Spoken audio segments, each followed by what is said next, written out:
Mm.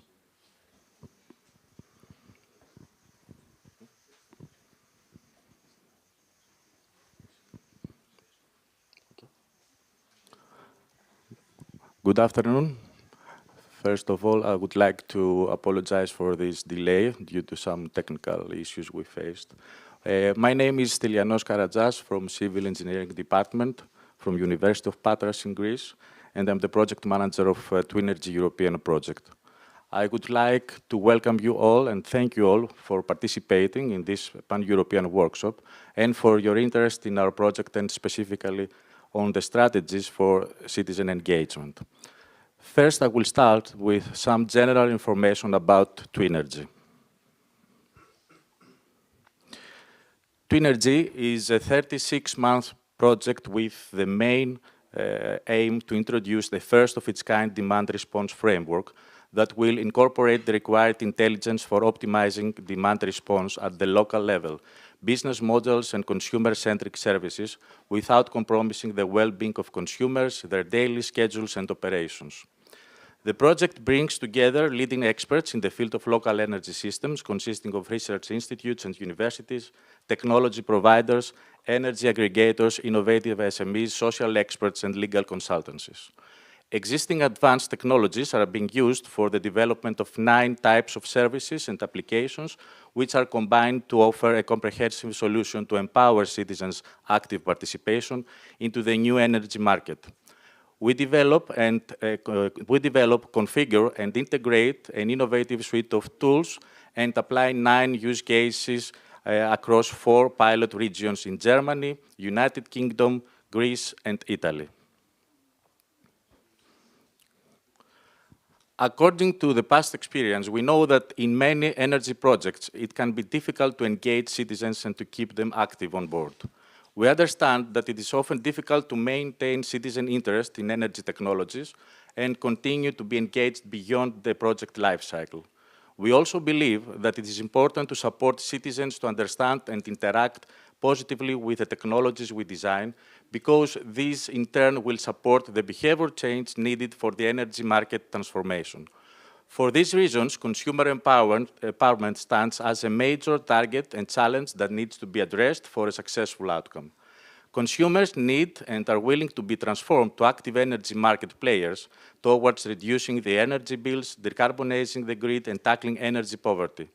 The understanding of what matters to consumers is considered as a critical parameter for project success, and it is expected to remain relevant after the project completion.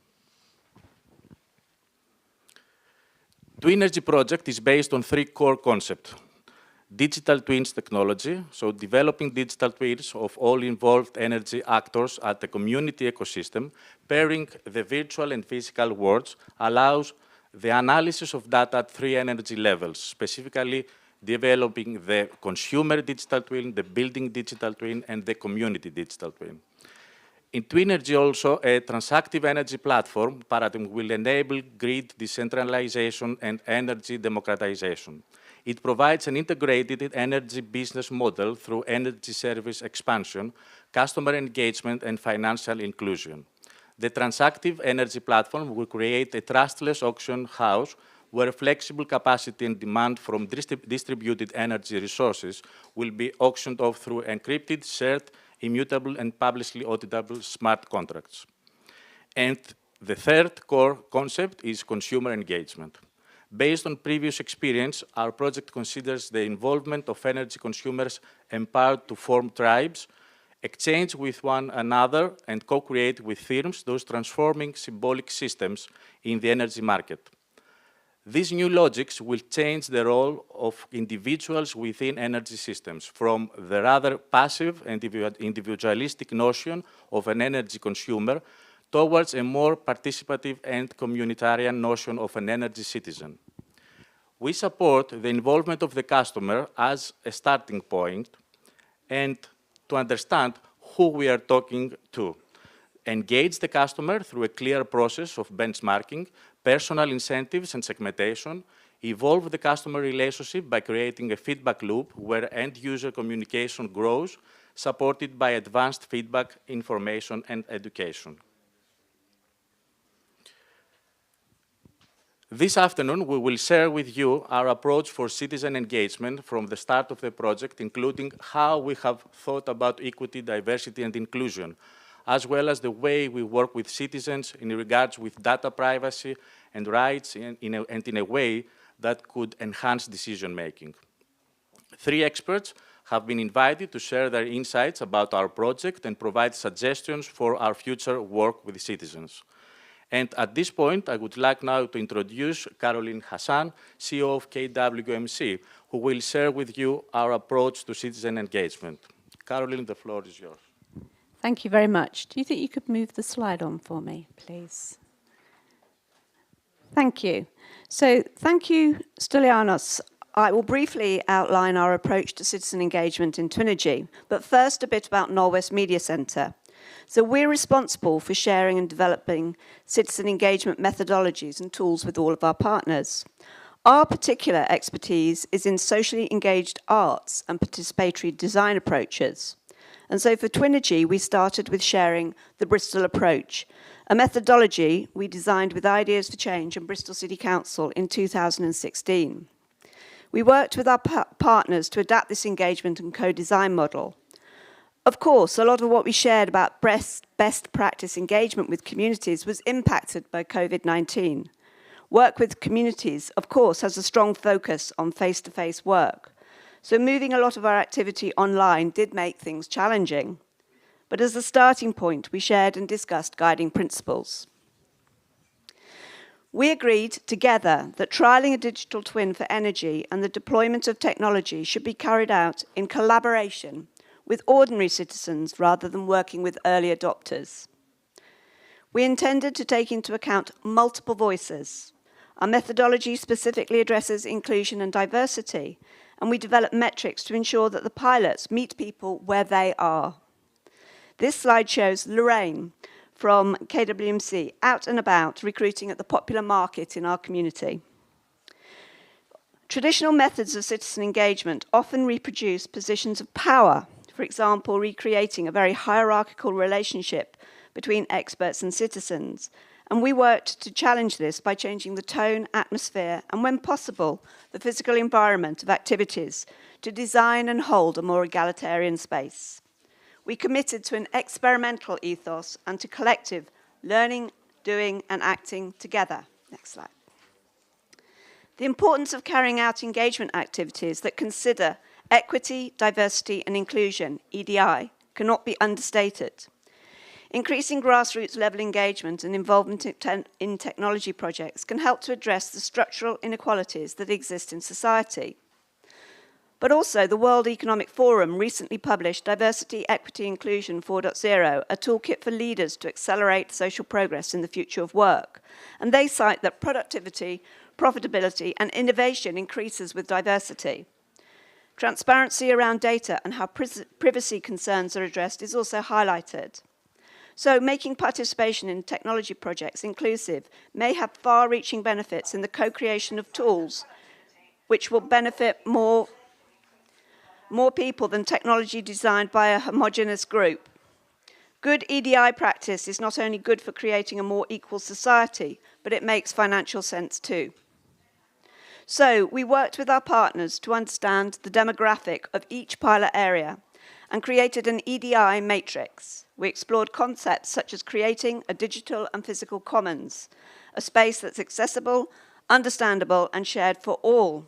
We considered the way in which women could be engaged, socio-economic factors, and considered how we ensured easy access for people with disabilities, including neurodiversity. We emphasized using language that is not complex and limiting acronyms. We believe that carrying out accessible engagement activities will facilitate increased understanding of the energy system for all, as well as opening up the opportunity for the development of solutions to increase wider behavior change. The matrix helped prompt pilots to consider EDI in the early planning stages. And you'll see here some of the questions that we were asking ourselves. Next slide. So, to come back to the Bristol approach, we worked with the pilots to share and adapt this framework and to explore the parameters for citizen co-design and opportunities for genuine engagement. The Bristol approach has 6 stages: identification, framing, design, deployment, orchestration, and evaluating the outcome. Next slide. So following interviews with the pilot leads, we highlighted the commonalities and the differences among the 4 Twinergy pilots and started to adapt to this framework. We identified, to begin with, 3 elements that are common to all the pilots. In each of these have elements that has an associated strategy for citizen engagement. And these elements are technologies and skills, incentives, and change.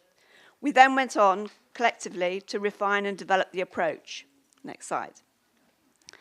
So we have step 1, identify, refers to the identification of the community to be engaged in the pilot, taking into account the EDI principles above. And once the community has been set up, it is important at this stage to identify the goals and issues that the community has identified in relation to using tools from the Twinergy system. Step 2 is co-design, and this refers to including participants' impacts and feedback in the design phase of the Twinergy technologies and proposed incentives. Co-designing and getting input from participants will help to maintain engagement in the project over the next 24 months. As the system elements as well as the community needs differ for each project, each pilot, these will be unique to each pilot, although there will be overlaps, for example, with the digital twin. Step 3 is deploy. The technology incentives co-designed in step 2 will be deployed in each of the pilot communities. And this stage includes installing and setting up technologies at people's homes, community centres, as well as activities aimed at deploying skills amongst pilot participants so they are able to use and make sense of the technology. Step 4 is to measure, and by following a co-assessment approach, this stage includes activities aimed to involve participants in the assessment of the changes brought about. And step 5 is reflect. At the periods of measuring, an initial phase of reflection will be carried out and utilised to iterate, improving engagement and delivery. Next slide. So using this approach, we've worked with the pilots on engagement timelines, activities, events, skills and information sharing, and we'll be continuing to develop pilot timelines as our project continues. We've used such tools such as persona cards and scenario cards to prepare engagement and to think about how we interact with people. And we've also developed a toolkit of how-tos to support the pilots to use creative media to engage with participants and to enable them to contribute their ideas, insights, and feedback.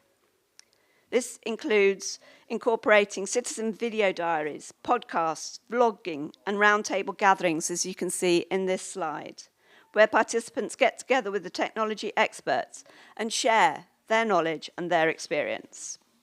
And as we go forward, we're planning workshops around understanding the data being generated, energy tariff switching, data visualization, and working with digital twins. Providing creative media sessions and putting easy-to-use tools in participants' hands enables direct citizen feedback and allows us all to reflect on the ongoing learning. So thank you. That's a brief overview of the citizen engagement. And now I'd like to introduce you to Arthur van der Wies from Arthur's Legal, our Dutch partners, who are leading the work around legal and ethical insights. Thank you, Caroline. If you can stop sharing the screen, then I can share mine.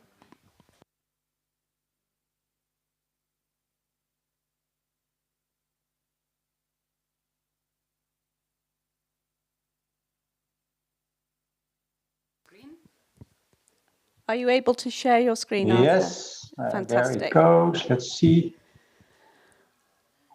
Lovely. Yes, well, good afternoon from Amsterdam. And of course, Somers is in the room, and I'm here in our headquarters. Thanks, Caroline, for your presentation. I'll also keep it brief as promised, even though, of course, these topics deserve way more time and discussion. But anyway, I'll keep it concise to the extent possible. When you talk about EDI, or it's a different word is data sharing, and that's of course a great word. But how actually do you do that in a trustworthy way? If it's not trusted, whether you share data or you get data, or you're allowed to process it, then the data start to flow, and therefore we're not able to understand each other, and therefore we don't have citizen engagement. So it's definitely an enabler, and I will try to give you some comfort on that. Now I need to see whether you can see whether my screen is changing. Yes, it is. Okay, so Twinergy, of course, is a European project regarding a global challenge, but also a local challenge. And we need to, meanwhile, while having the big picture, having a personal and a local approach as well. So when you look at that first part, think global, Twinergy and this domain is not just about energy consumption. Try to get to almost no consumption, and then see how you can become a prosumer, and then see whether you need to use it yourself, or you can store it, you can share it and exchange it, or you can monetize it. There are multiple other challenges that are intertwined with this domain. So I think it's important, this notion that it's not just about the climate itself, but also about citizen engagements, and then perhaps using digital twin like Twinergy also to address other challenges that communities, either urban, suburban, or rural, may have. Of course, with the twin transition, we are moving from we taking in the Green Deal with all the capabilities and possibilities that are given to us, and we are developing in this 21st century, which of course already is 22% underway. So we we need to expedite. As I mentioned already, there's intertwinedness in these topics. If you add one thing to it, that means that it does reflect and give certain. It has consequences on another. So that's, I think, quite important to note. These are interconnected vessels, but also they have positive and negative influences. Like physics and chemistry and nature. Is of course where digital twin and Twinergy comes in.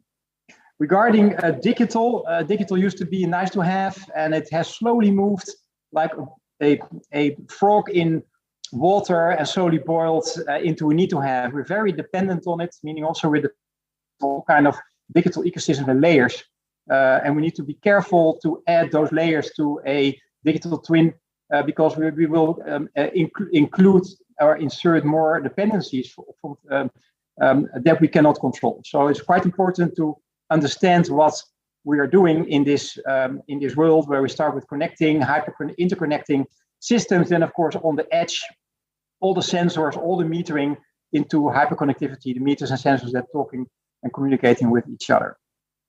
This is really important to try to grasp what is going on. Because the main inhibitor, the main problem, apparently, and I do agree with the number one, is according to Europe, the Statistical Bureau of the European Union, Eurostat, number one reason for blocking these developments are insufficient knowledge.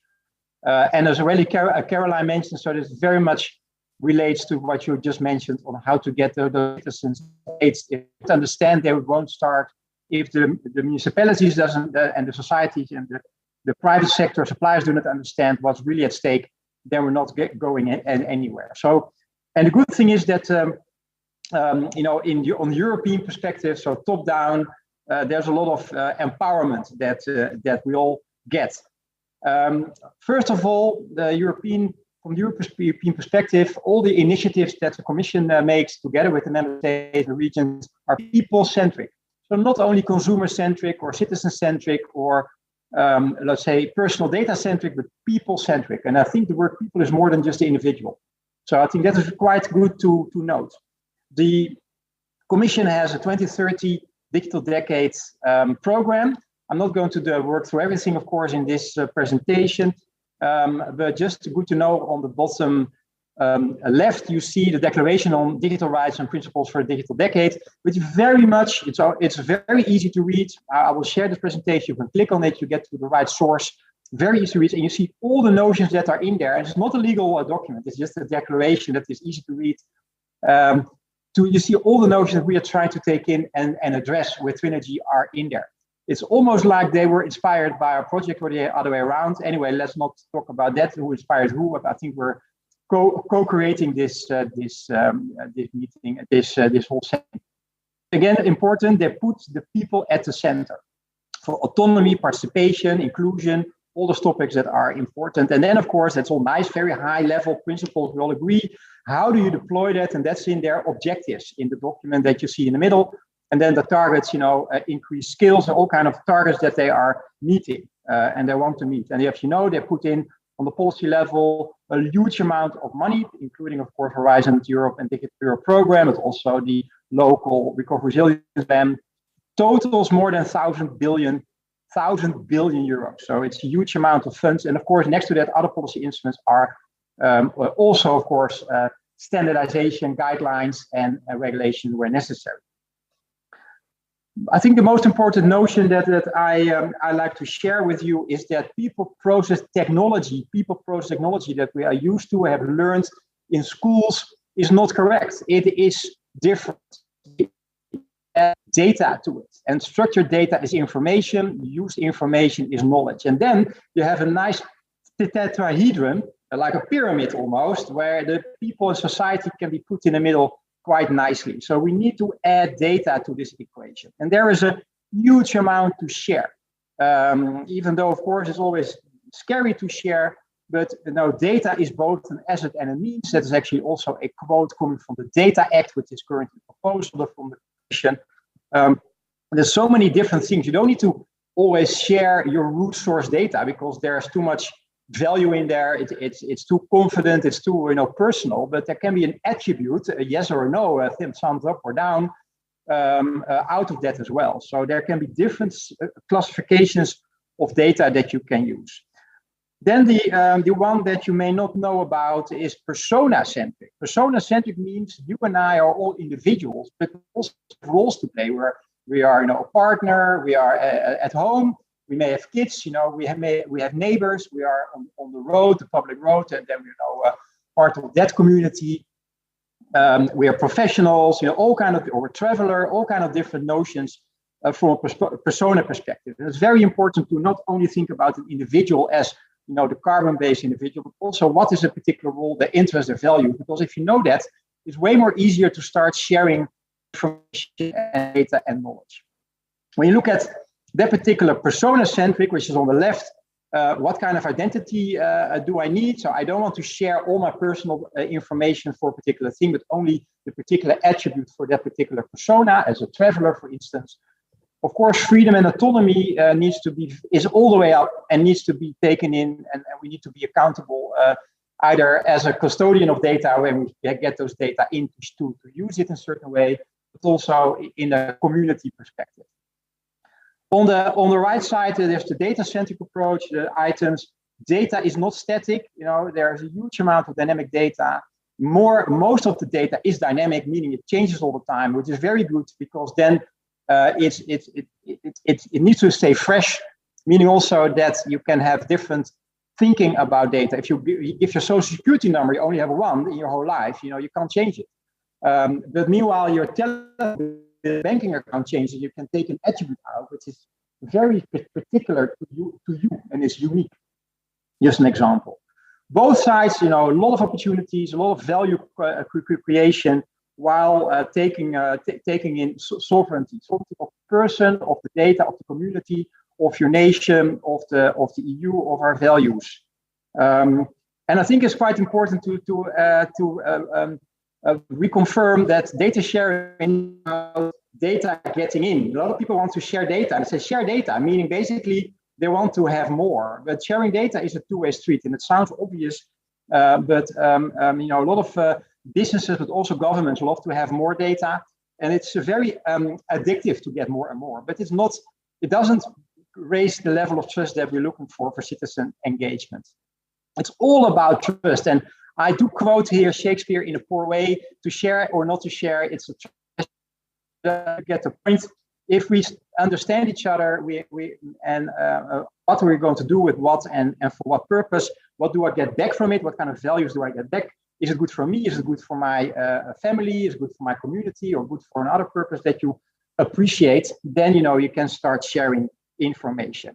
Meanwhile, there's a lot of excuses that are around there, while people, organizations, by the public or private, are not willing to share. In my point of view, it's an excuse. I just put 5 in, we know it's RRP, we're not allowed because of regulatory restrictions, it's technically not possible. I'm not going to work for all because of the lack of time for this presentation. But generally, all these items can be addressed in a way that it's both protective, comforting, but also empowering both parties or multiple parties in an ecosystem like Twinergy or any other. And the Commission helps out with that in 2 levels. On the top left in orange, there's the data part, and there's an identity, which is, let's say, a lot of opportunities there. And of course, there's the risk side, which is the green yellowish 2 layers you see a bit below. You can click on data strategy to read a bit more. Again, it's very easy to read, and the cybersecurity strategy as well. I didn't put all the other information in. We will, at the end of this year, deliver a regarding these topics in task or work package 12, if I remember correctly. The good thing about these policy instruments, these are not rule-based. It's not yes or no. These are frameworks. These are principle-based, so we can help load them. It doesn't matter where we are, what we're doing, we need to help load these. So it's not compliance, yes or no, I'm compliant. There is a lot of room to maneuver and to play with. You can, I'm a lawyer, attorney at law, you can, and we're also helping out with regulation on European level. So, you need to trust us on that it's not a lawyer domain. This is a domain that we all can work in, and we need to together help loading it. Almost at my end of my presentation, a nice way to try to summarize with 4 T's. Taxonomy, if we know a little bit, have the same way of wording, and we know a little bit how we're thinking and where we're coming from, and of course the Commission and other regulations and policies try to help out, then we can start in a proper way. I think we do that with the Twinergy approach. The transparency, what are you doing with what, and what if something goes wrong? Who is then taking care? How do we cater for it, and how do we cure? That, of course, transparency leads to trust. Amount of trust. It doesn't need to be always national security level of trust. It needs to be the appropriate level of trust for the particular context. And with that, you get engagement, you get transformation opportunities and evolutionary approaches to do the energy transition that we are, as one of those tasks we are doing. As I mentioned already, trusted digital, trusted data sharing, and sustainable green, which very much fits into the European policies and all the policies of most of all the member states and Europe at large. So the question is there enough trust to share? And if that's the question, we do this trusted data sharing a lot of times, a lot in different sectors. And this is our first question before we start, pressing the button and say, let's deploy. Just remember that trust is consistency through time. So things can go wrong once in a while, but as soon as you are able to fix it and to have to discuss it and to see how to cater for it, as I just mentioned, actually the trust may go up even. That doesn't go down. So it's really a long-term relationship that we all need to work on. So with that, a couple of notions, I'm not going to tell them now because of lack of time, but a couple of notions we just worked through very quickly that I hope you appreciate in this brief mission, and think global, act local, and stay personal. So Caroline, back to you. Thanks for your attention. Okay, thanks, Arthur,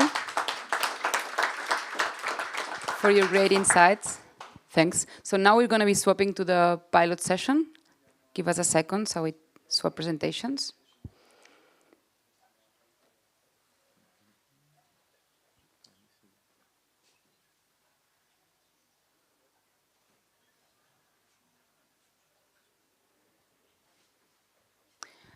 Good. So, again, good afternoon, everyone, and sorry for the slight delay. We're running 50 minutes late. We'll try to arrange this going a bit faster, but there's a lot of things that need to happen in these 2 hours and a half, so we'll do our best. I am Ana Higueras. I'm part of the Ideas for Change team in Barcelona, and I'm responsible for the communication strategy at the Twinergy project. As it has already been explained by my project colleagues, Stilianos Karatzas and also Caroline, citizens play a crucial role at Twinergy, and this first panel session today is a good opportunity to further understand if we are correctly addressing their needs and their concerns and their priorities, and if we are advancing properly together with them to really solve these very urgent energy challenges that we're facing. So, at the onset of the project, and as they have briefly already introduced previously, consortium designed and pushed forward 4 different pilots. One is running in Italy, another is in Greece, another is on the UK and in Germany. And these pilots are meant to implement, evaluate, and validate the Twinergy system in real-world scenarios. So since the very beginning, citizens were part of this strategy. We designed everything following a co-creation approach, being inclusive, bringing citizens together to test, evaluate the Twinergy strategy and the solutions. But I think it's now time to guess, how is it going? Are we doing great? Are we done? So I have the impression that none in the room and in the project knows that better than the 4 persons that I have here with me today. They are the 4 pilot leaders. I'm super glad to have with me Marco Barbagelata, Georgia Rousseau, Johannes Upping, and Matthew Jones. Thanks to the 4 of you for being here. So with no further ado, let me briefly introduce Marco, because he will be speaking first. Marco Barbagelata has worked as an ICT specialist for the Italian energy sector, and he's part of the STAMS team since 2016, where he currently acts as the Digital Solution Business Area Manager. He holds a Fulbright Best Scholarship in Entrepreneurship and Open Innovation, and works as a consultant with key tech players and stakeholders of Silicon Valley. He also founded the company Digital Solution Business Area in 2020. And yeah, he is the coordinator of the Italian pilot. So Marco, over to you to explain us what we did yesterday and how is the Benetutti project advancing. Thanks. Thank you, grazie Anna. I will do my best to present the situation. I am the black sheep today because I am the only one that is not going to show a nice video of what's going on. The reason being is that we found out in the last 36 hours what is going on. Apart from the activity of installing the technology and getting things done from a practical point of view, which of course is crucial, and you cannot have one thing without the other, but in the last 36 hours we actually had the possibility of testing the pulse of the Benetutti people. And we did that through 2 workshops, one that was performed yesterday with the citizens, and one that was performed today in the morning with the authorities, local authorities, both the mayor of Benetutti, the manager of the energy company, and so on. And I want to share with you, let's say, some key information that came out. So we started by asking the citizens why would they, if they are involved, why they are involved, why would they get involved into an energy resilience, let's call it this way, energy flexibility projects such as Twinergy. And they could choose either between, money, environmental reasons, creating a better planet for their kids, and other things like this. And what came out was that although money is of course, especially in the last few months, a crucial point, that the key reason is because they care about themselves as a society. So it was always looking, outside the doors of their house, but looking at the community level. So that's one key takeaway that also has some huge reflections on how we need to engage with people. We need to show not only what we are achieving in their houses, but how this is reflecting at community level. The other thing we asked them was a point that I think is crucial, and is of course one of the things we will be working on mostly from a technology point of view. And that is, what loads, what type of appliances, loads, and so on, do you consider flexible? And of course, there were some loads that are not flexible by default, such as the fridge. If you have, stuff that you want to keep cool, you're likely not going to have flexibility from your fridge. But of course, one thing that kind of sparked discussion was about HVAC, so heating, ventilation, and air conditioning. And that's because it gets in our, let's say, literally in our body and in the way we feel in our homes in terms of comfort, So that's, of course, something that needs to be included in the technology solutions that we develop. And it's, of course, something that is going to change house by house, person by person, which, of course, makes a lot of sense with what we are doing in the project, delivering a consumer digital twin. And last, but definitely not least, I want to close with this. We did this in between an exercise and a game, and it was asking them to write an article 5 years from now on, the benefits of this project and of how Benetutti evolved as a municipality. And what came out is basically it's for us, we have to understand their vision and how to leverage this vision to get results. And it was, of course, on one side, it was the economic part, because one of the title was that the energy company of Benetutti is finally, cash flow positive for 1 year, which is, of course, a great thing. The other thing was about the social component, the population. So, of course, they are having this issue of people, young people moving to bigger cities and moving to inland. And, of course, this is painful for families, communities, to see part of the communities leave. So they see this project and energy independence, energy flexibility in general as a tool to keep to make their community more attractive. And last but not least, of course, being able to fully exploit their renewable potential. Benetutti is one of the excellencies in Italy when it comes to the availability of renewable energy resources. So it's not a technology problem, it's a management problem. And I think that management involves, of course, community management. And what we're tackling with this project is definitely going into that direction. So yes, in a nutshell, this is what we discussed yesterday. And this morning we kind of had the municipality and administrator echo that information with the plans, the short-term plan in kind of going into this direction. So I will not take much time because I think that I am close to being on time, and I will leave it to my colleagues. Thanks, Marco. That was definitely very funny to get the activity and very insightful. And I think I have not mentioned how thankful we are for the Benetutti community to get us here. We're feeling very welcome. So it's now time to move to the next pilot. We're now traveling to Bristol. Hello, Matt. I know I already welcome you, but thanks for being here. I will make a brief introduction, and then maybe you can explain us a little bit of the video that we will be watching afterwards.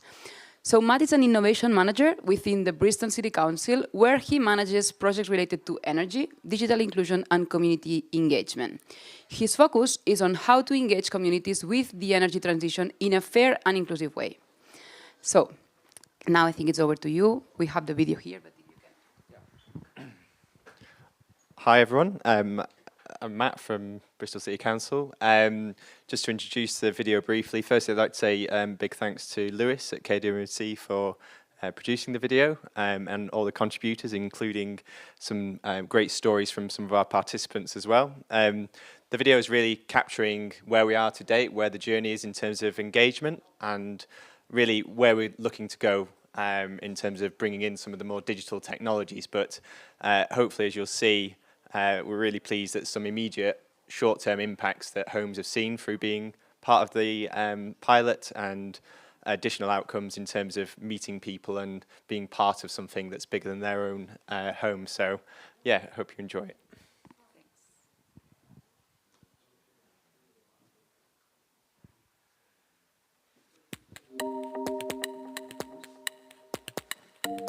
The Bristol pilot is led by Bristol City Council, working with the University of Bristol and Knoll West Media Centre. There are 12 households taking part, mainly based in South Bristol. They are all from diverse backgrounds, from council-rented accommodation to private homeowners. Some have already taken part in other energy projects, and others are completely new to having technology installed into their homes. I've been providing much of the electronic engineering technical expertise in the Twinergy project, as well as doing much of the technology deployment into people's houses. The first visit was to do with data collection. So part of the Twinergy project is to do with building a digital twin of people's houses that can then be used to model and predict their energy consumption throughout a day. Everyone's been really, really helpful. In the beginning, when I first didn't understand it, they helped me too, and even came round to visit to put me right. The house battery is, as you'd imagine, it is a large lithium battery that sits in someone's house. It stores the solar power, the solar panel generated power throughout the day, and then allows people to use it during the evenings when there isn't the solar being generated. You can't have everyone needing PhDs in battery management for this stuff to work, so it's been really good to go around to some of the houses and find that it really has had a positive impact on their energy bills. The guys that installed the solar panels, SolarSense, they explained to me, how it works from the panels to the battery to the feed. So everything's linked. So the panels are linked to the battery, is linked to those meters. So the whole time they're communicating with each other. There you go, it's a big one. I mean, the app is like basically idiot proof.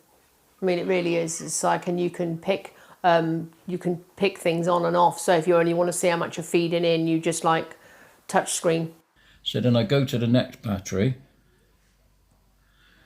and there's 100%. And that gives me that sort of thing, and there's all the consumption stuff.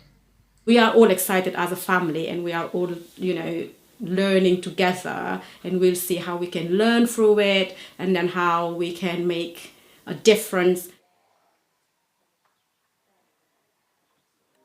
The demand-side management aspect of the technology is a set of smart plugs. The idea with the ERGY system is that people are incentivized to turn off devices at times of high grid load, so the times when the grid is stressed. They're incentivized to turn off the devices by the awarding of points.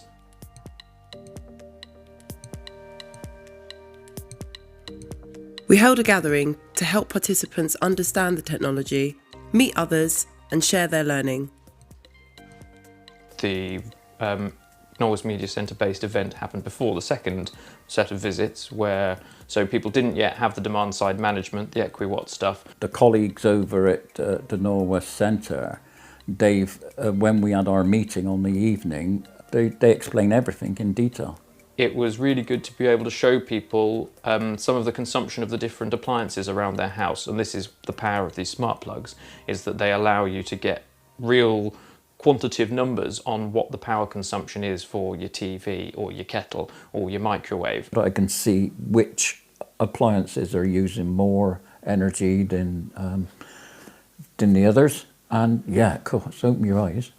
It's fairly self-sufficient. It doesn't need me to do anything to it to be operating in the background.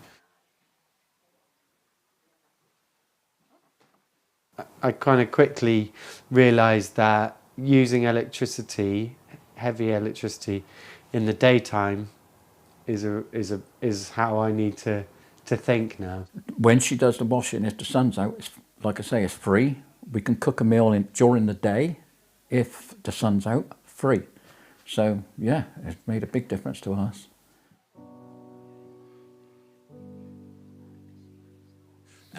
There's going to be new tariffs coming through, which, like the old Economy 7 tariffs that people might remember, where you had 2 rates. Yeah, so those tariffs are going to become more frequent again because of the need to use more renewables. This is now my 4th energy provider. And to be fair, I think that they maybe need a bit of a lesson in how to deal with people that go on solar power, because I have struggled with getting my export back. I shouldn't really be paying any electric. So they did like estimating what our usage would be, and then I had to go, look, this is our electric readings, and they were like, oh yeah, you're not used anything. Me and my wife, we're determined to come away from the gas. We're determined to try and be self-sufficient in everything that's going on. It really should be a major part of community building, I suppose, when people are getting together. The way that energy for that community is organised needs to be really thought out carefully. You know, you could have like solar panels put up anywhere and then have like a hub and where it goes back. I'd be more than happy for the spare energy I had to go to one of my neighbours. I think as a family, I always talk about how we can save energy and how we can look after the environment and the planet in general. And I talk to my children about it, and having green energy is amazing, and teaching the children through green energy. The next step of the Twinergy project will be to look at how we can best optimise the batteries and PV systems in people's homes, and that will be to maximise the savings they can make from having those energy assets in their homes. So that will be working with smart tariffs and helping households to understand how best to get on those tariffs. We'll be looking to use the Twinergy app to integrate the data insights that we get out of this battery optimisation process and to help households select the best tariffs.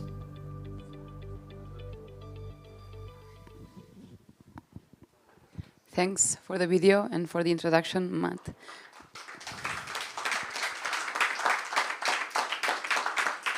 And thanks to Luis for the great video. I think it's now time to move to Athens. We will have time later for a round of questions and to listen a bit more the protagonists of the session.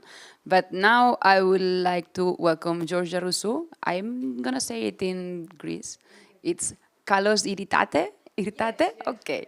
So, Georgia is a business developer in the Power and Gas Business Unit of Mytilenios, active under the brand name of Protergia, where she acts as main representative in seven Horizon Europe projects, which is quite a big number, I must say, gathering knowledge and experience in the building of smart communities to better serve clients in home energy efficiency and EV charging.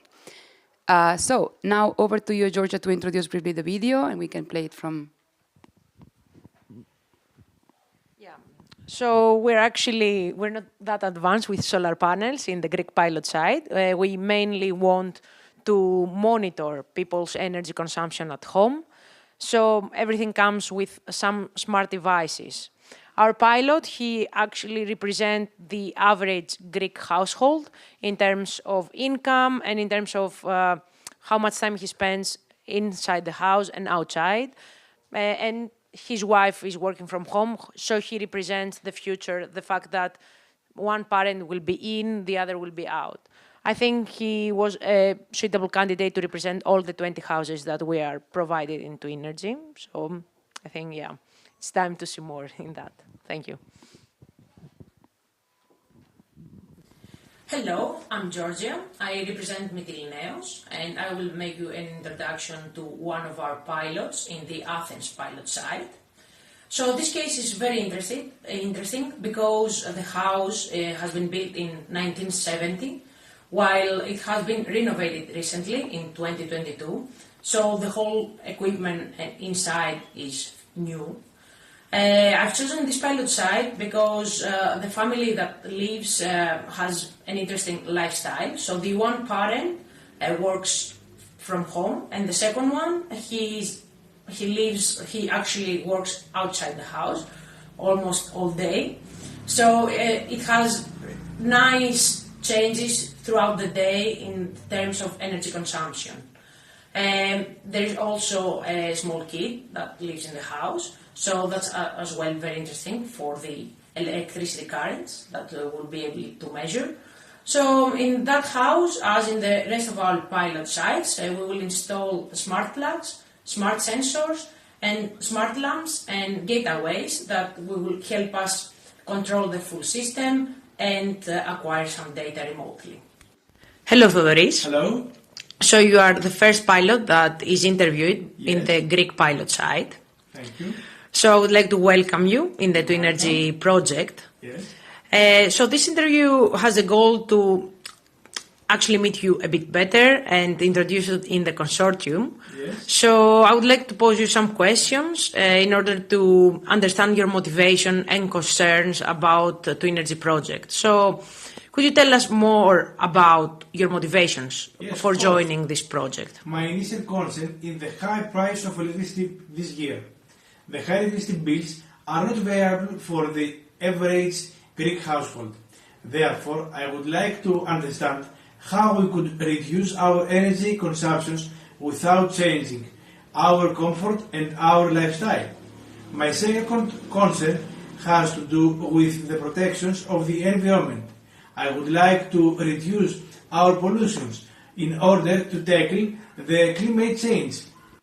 So the second question has to do with the equipment. Yeah. You have a part of the equipment, but soon you will have a full installation in your house. So I would like to ask you if you are familiar with this type of devices. Yes, I am familiar with smart plugs and smart sensor. However, I don't know how this device combined together would help me reduce my energy consumption. So the third question has to do with your hopes about the project. So I would like to ask you, what do you want as an outcome from this project?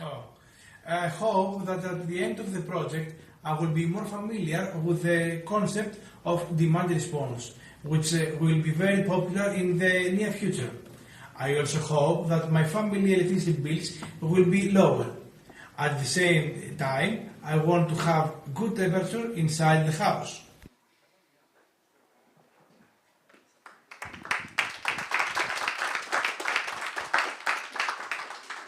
Thanks, Georgia. Thanks. What was the name of the... Hello, I'm Georgia. Oh, wow. I wanted to see it again. Again, it's good because it's 3 minutes and a half, so we can, if there's time, we can watch it later again.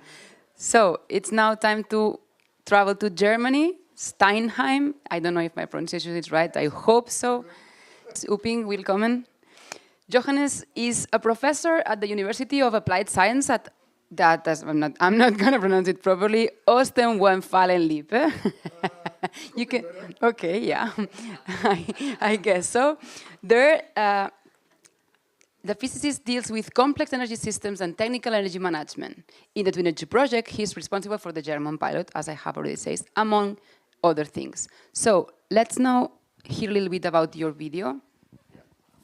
Yeah, thank you for your introduction. And our video is a little bit different, so I will take you onto a walk through our pilot. And our pilot is a very, very small village in Germany, and it's in the area of Ostwestfalen-Lippe. This was the word.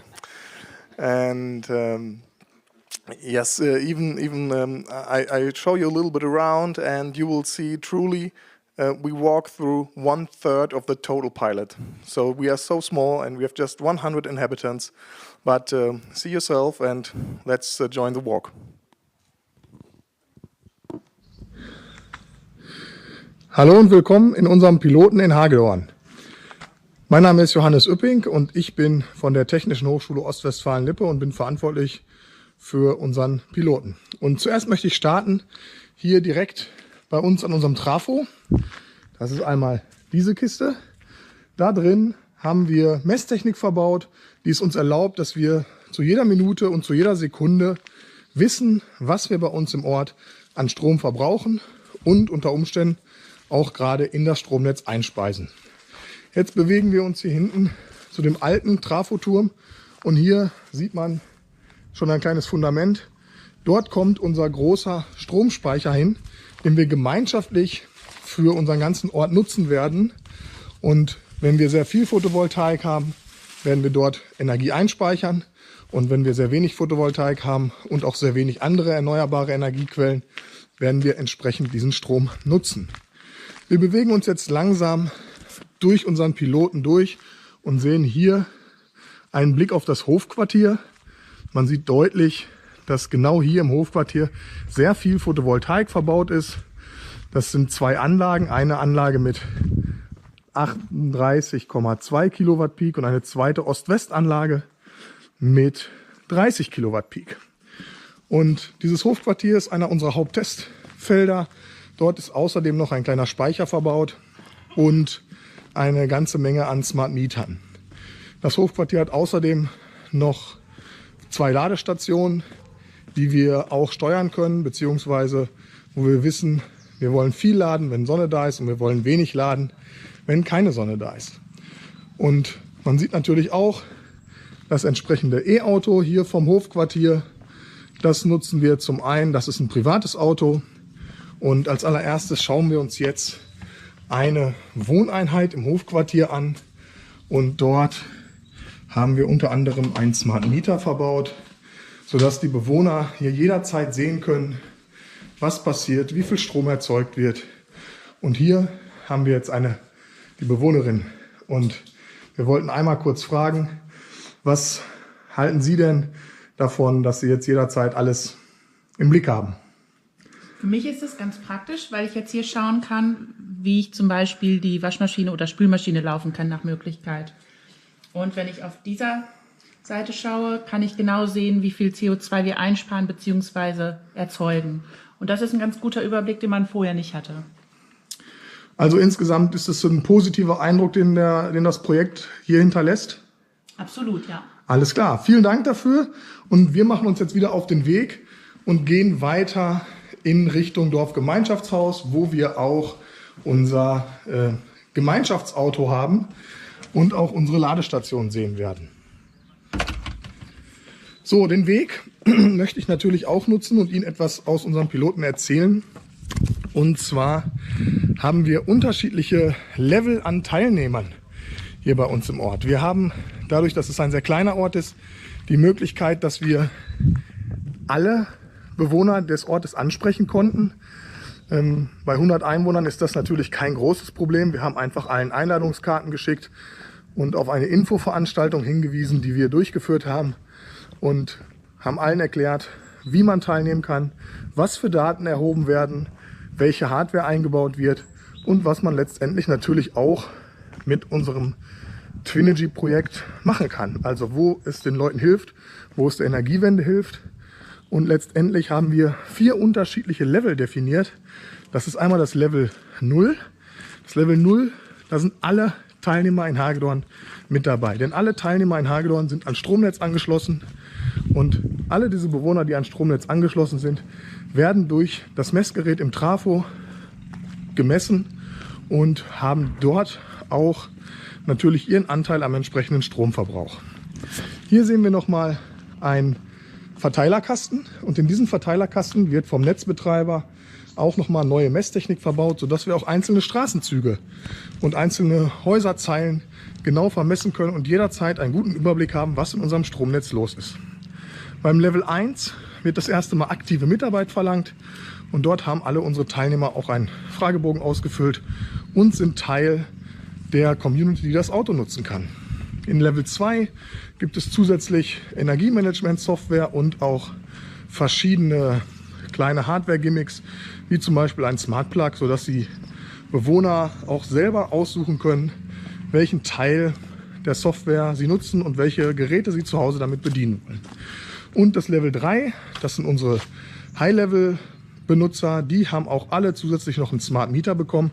Das heißt, wie wir das eben im Hofquartier gesehen haben, ist dort jederzeit alles sichtbar und alles möglich, und man weiß ganz genau, was man verbraucht und was man erzeugt.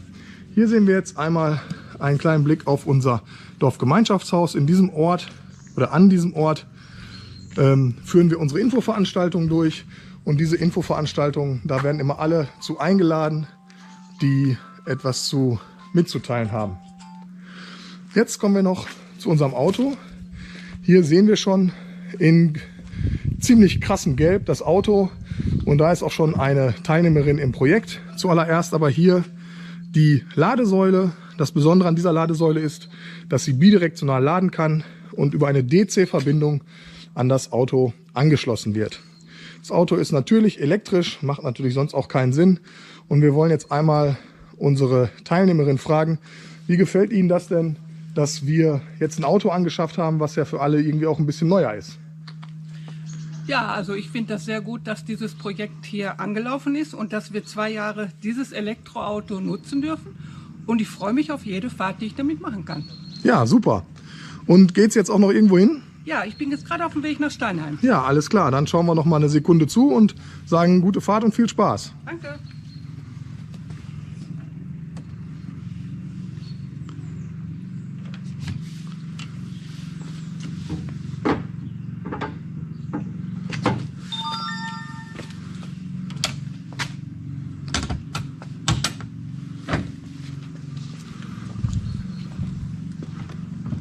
Nochmal ziehen.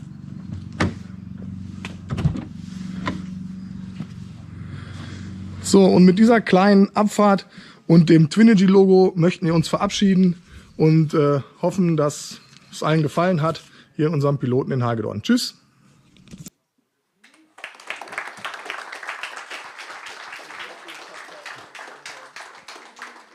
So thanks, Johannes. I guess after watching the entire video in German, I can maybe improve a little bit my pronunciation, but I'm not gonna give a second try. So we're running a little bit late, but I guess we still have 10 minutes for questions. So I will first ask the audience if you have questions. Also, people that is watching us from their homes, if you want to ask something, you can put a question on the YouTube's chat, and I will make sure to read it to the 4 participants.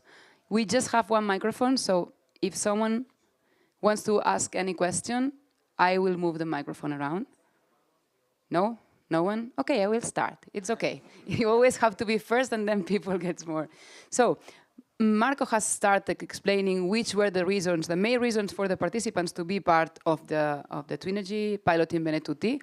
I will ask each of the other pilots if you can give us a brief overview on which do you think or do you feel that are the main concerns, reasons that make your participants be part of the pilot, starting by you.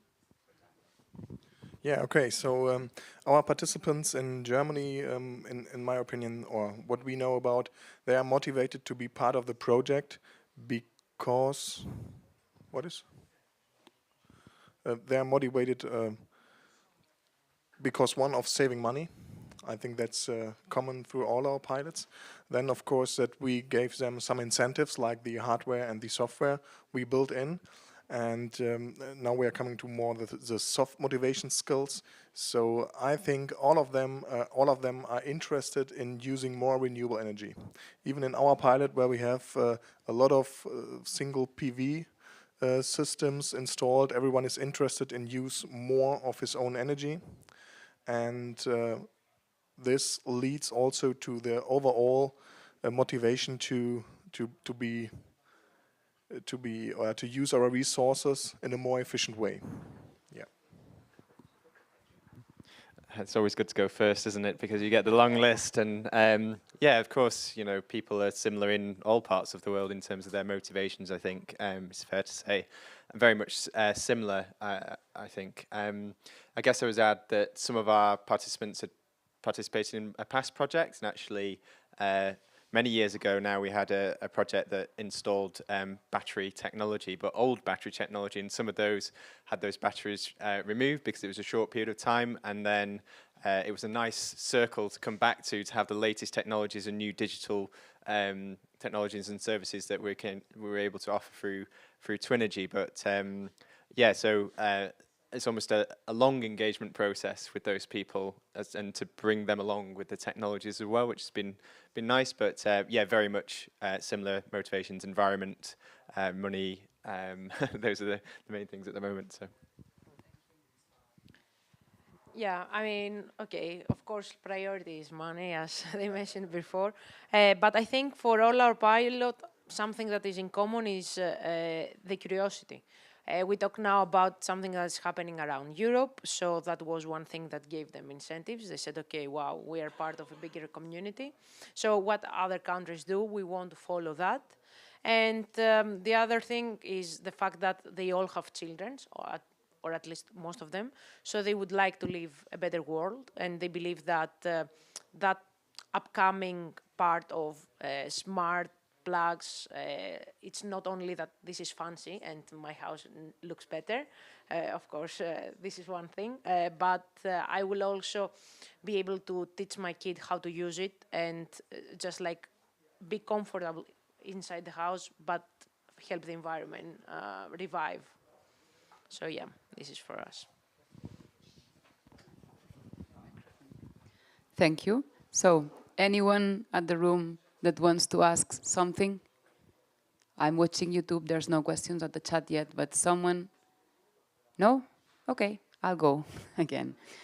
So, in your opinion, and let's be positive first, and then we go to what's not working properly. Which was, let's name one thing that led you into have better citizen engagement or have citizens closer and more engaged in each of your pilots, and then we name one or two, it doesn't matter. I mean, just something that you think it's really helping to get citizens more like closer and engaged, and something that is not working, that can be improved. We still have months of pilots, but also for the others that can try to implement similar pilots somewhere else.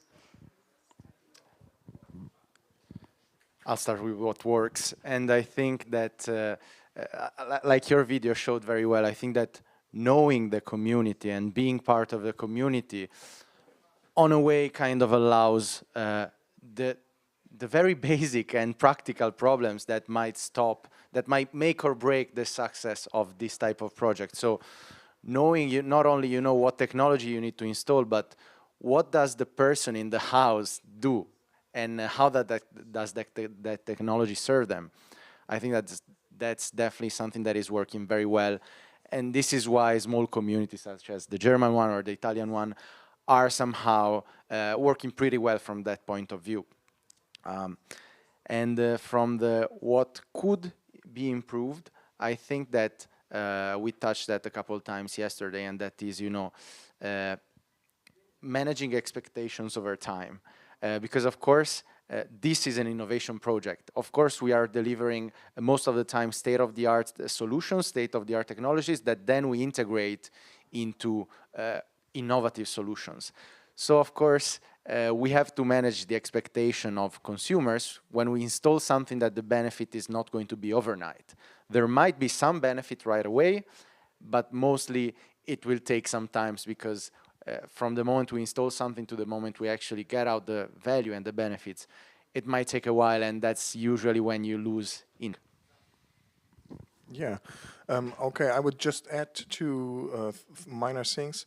So I think you're totally right. It's very necessary that you need to know your participants and your pilots, and that's because even when you have a community which is very different, which is very some older people, some younger ones, that you need to identify the barriers, because the barriers are totally different. So for example, for a younger guy who is super familiar with smart stuff and internet, there is a very different barrier than, for example, a retired person who has no smartphone.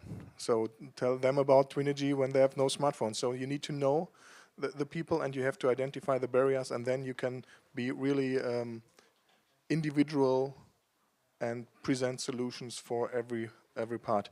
And what should be work much better, that is for me totally clear.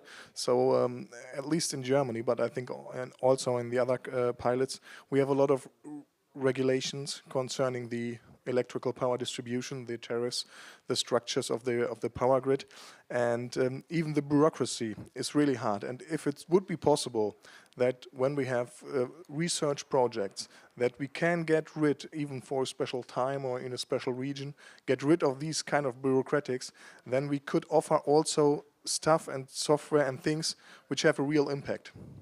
And that is really hard, and that's what I wish from the politicians, that you give us the opportunity when we have an innovative project. Please let us get rid of the bureaucracy, and we make our technical job, and in the end we will get a very interesting and innovative approach to solve some issues about the energy change, and that would be very helpful. And if it not works, maybe we can come back to the original solution, but it will work, and therefore I think we are working every day. I mean, yeah, just to, I'd say, reiterate the same points, but to go for something slightly different. I think what's worked well is where we've got existing well-known technologies like boring old solar panels. You know, we focus on the innovative elements, but the layer has got to be there as to solid, reliable technologies that have been around for decades and that are going to have an immediate impact. So we've been able to deliver that as a baseline for our participants, that if they're receiving new solar panels or new battery technology, it's guaranteed kind of savings and improvements for them. And then it's not so bad if we're layering on additional things of technology that come with their challenges, that we'll always know we can guarantee benefits for them. So that's worked well. What's not worked so well is the supply chain. I think it's been a real problem. Obviously, everybody wants to install solar panels and battery technology now, and we've shielded to some extent some of that with the participants, but the reality is there's been some really, really poor customer service in supply chain, and I think if participants, if they were dealing with that directly, not via an intermediary, I think that could be a really bad put-off, because we all know that a good experience is a shared experience. So I think the industry and around technologies have really got to pull its socks up to provide better experiences for households. Yeah, I mean, I would like to add to that the fact that one incentive for 5 of our pilots is the fact that they bought EV cars. So in a way, it was the timing that they became pilots in to energy. Prices of electricity got increased by, I don't know, 50 times more. And at the same time, they added a huge load in their already high bills. So buying EV cars and installing charging at home for most of the day, that was something that helped us recruit like more people who want to find a solution in that. They want to have, let's say, the best pricing in their loading or like the best efficiency. So because EV mobility in Greece started very late compared to your countries, like we started 2017 more or less, it was kind of like the timing was perfect. And I think what we can do better in order to keep them engaged is most of what Annalie recommended. Have something to show them. So kind of show them that they're doing better, but regularly. Kind of give them hands up when at the end of the week they achieved, for instance, to reduce their energy consumption by 10%. So that will help us as well achieve our goals as pilot leaders. The goals and the KPIs that we've set, but it will help them as well become better. And the fact that they could see what other countries are doing, that would also help them. You know, it creates a competitiveness inside them, and like, oh, why he's better than me, or my neighbor, why he does better than me. So I think, yeah, these things should be discussed, and I think we can do it. It is feasible, so let's leave it for next steps, and we see.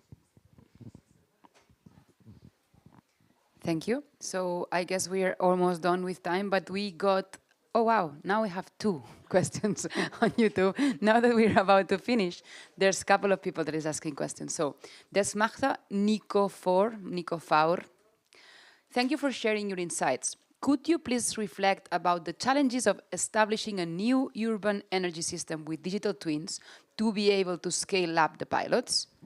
We don't need to answer like the 4 of us, but if someone wants to... Yes, I can say something to the scaling within the system. So, of course, the total energy system of one single country or of all Europe is very complex. But our solution is something like when we are able to apply it at one single subgrid, like for example, the pilot in Germany, then this system can be copied to other subgrids. And namely, you have just to alter some parameters. So it is possible to use the same technology, which we try to develop now, in 1,000 villages. And if you try to add some complexity at another level, so we use the same framework, but we don't deal with single households, but then we deal with single subgrids, then this kind of system is also scalable to higher levels.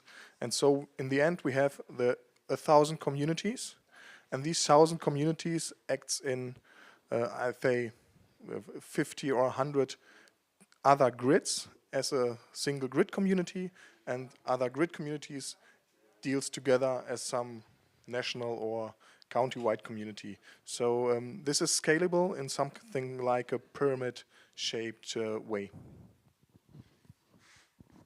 Thanks. I don't know, Marcia, if that solved your question or not. If it hasn't, you have to manifest yourself very fast on the YouTube chat, because that's the only way that we can go through now. The other was a comment, so it was great to see the videos on the different pilot projects and to know about what's working and what could be improved. Keep up the good work. And that's the same that I would like to say for closing the session. Thanks to everyone. We will have time to discuss and to keep on improving. All these ideas that we've shared were super insightful.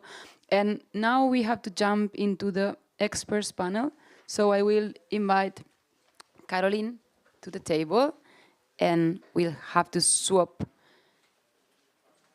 presentations. And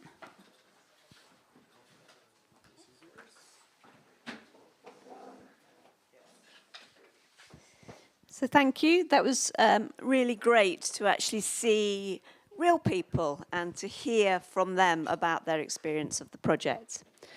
So now, and we've caught up a bit, but sorry about no coffee break. Now I'm delighted to introduce 3 of our expert panelists that we've invited to share their experience of energy and community.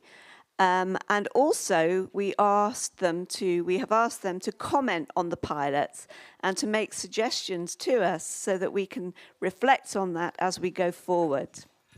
So first of all, I'd like to introduce Mir Al-Juzala, a senior scientist with over 20 years of research experience at VTT in the research area of eco-efficient communities. And she currently studies, her studies are related to energy-positive neighborhoods. And again, the stakeholders' perspective is one of the 3 central dimensions in her study. So please, can we welcome Mir? Thank you. Can we see Mir?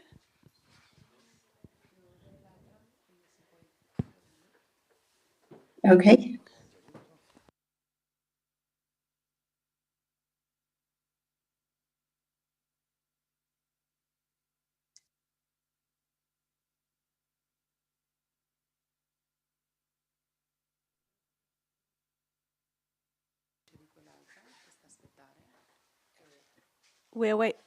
We are just trying to sort this out. So, would you like me to start or just?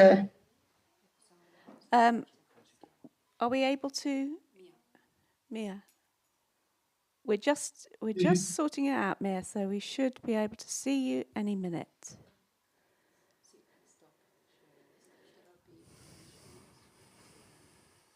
So now we can see me.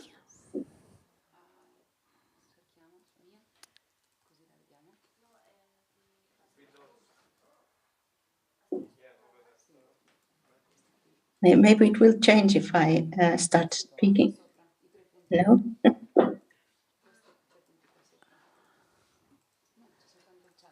Okay. So should we ask Mia to start talking? Yes. Okay.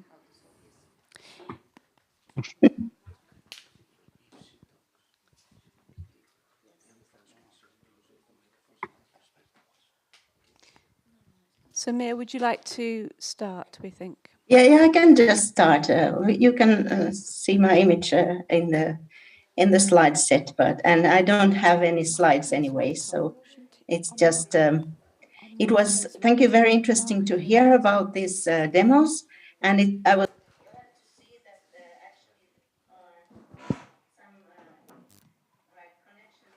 similarities to the experiences that I have about citizen engagement into this demand response. My experience is mainly related to this, actually 2 projects, ideas, which is what was about intelligent neighborhood energy allocation and supervision, and where we also developed these tools for energy management and customer engagement. And then there was one about the storages, small and medium-sized storages.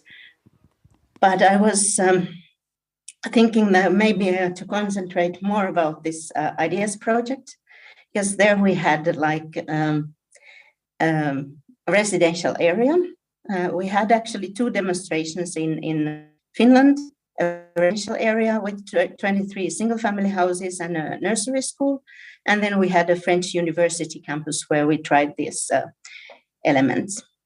But concentrating more on the Finnish site, we had in small town of Porvoo, in these 23 single-family houses, we had 5 citizens engaged to use an app called Home Energy Awareness App. And it was showing their energy need and guiding them to use the energy when there was good availability of renewable energy on the area, and also towards the off-peak hours. So it sounds very similar like what they're trying to do also in these Twinergy demos. And this was actually for both heating and electricity.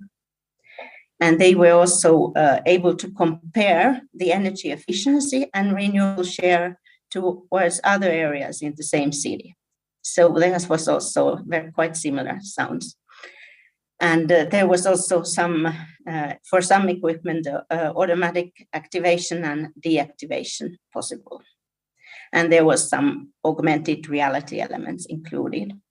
And in addition to these 5 citizens, we also tested that with the online survey with 50 respondents.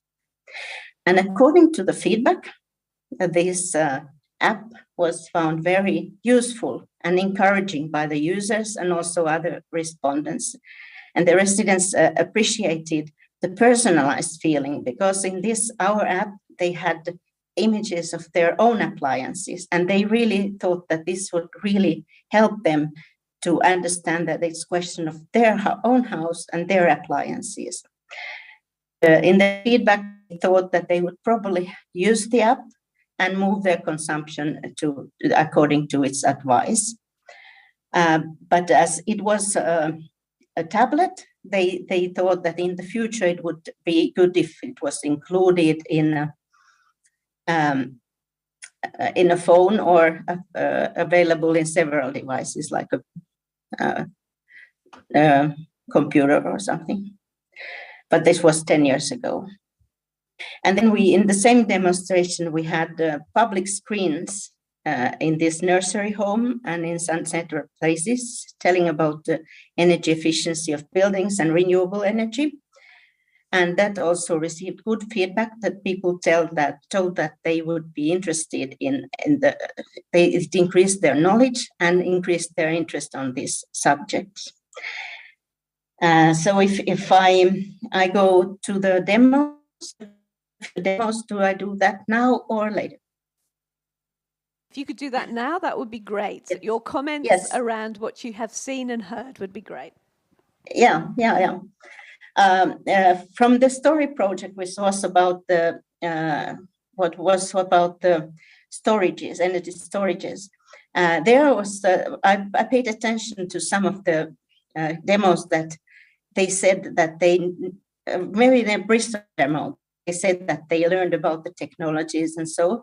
But in story project, we found out that it's not so important for the people to learn about the technologies so much, but more on the benefits, on what they will be able to do with of course, to get to know how to use the app and all that kind of things, but not the underlying technologies, the storages and PVs and so on.